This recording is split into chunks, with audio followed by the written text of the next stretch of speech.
Back to Morning in America. The wind's shaking the camera around in Volusia County, Florida. This is near Daytona. This is a shaky traffic camera. We're trying to find out exactly what road conditions are like right now, especially as some of those storm surges subside. But am I saying it right, Volusia? Volusia County, and this is Interstate 4. Interstate 4 connects with I-95 in Volusia County. That is where, Gerard, it looks like that's where we're getting some really heavy rain and winds right now as this hurricane has passed over the west coast of Florida, has moved over the whole peninsula, and is now on the east coast. I'm not seeing any traffic. It certainly looks like that there's a possibility this road could be closed. Yeah. As a result. Yeah, especially after all of they've seen with the hurricane and now tropical storm. But as it was pummeling the coast, there was a team of hurricane hunters who flew directly into the storm, as they do, to gather critical data about one of the most powerful hurricanes to ever hit the U.S. Watch this.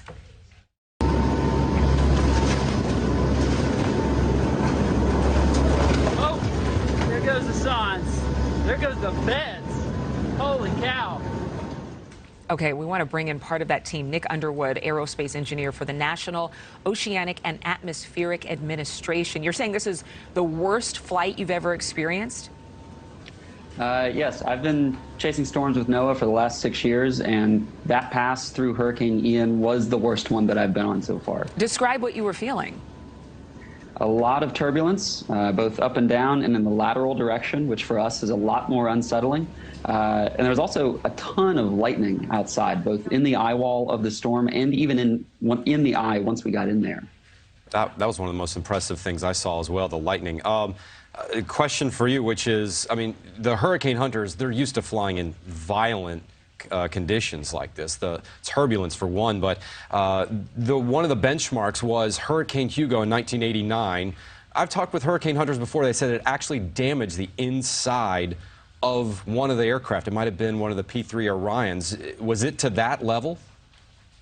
I wouldn't say it was to that level. That Hugo flight, I obviously was not around for, but there are still some folks today who were on that flight. They were flying a lot lower than we do these days. They were down at 1,500 feet. We were at 8,000 feet for this flight through Hurricane Ian.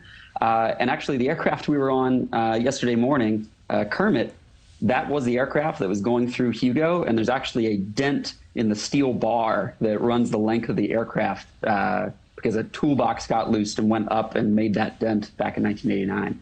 That's incredible. That was one of the things I was curious about, if something like that could happen. What else stood out to you in this flight other than, obviously, that very violent turbulence?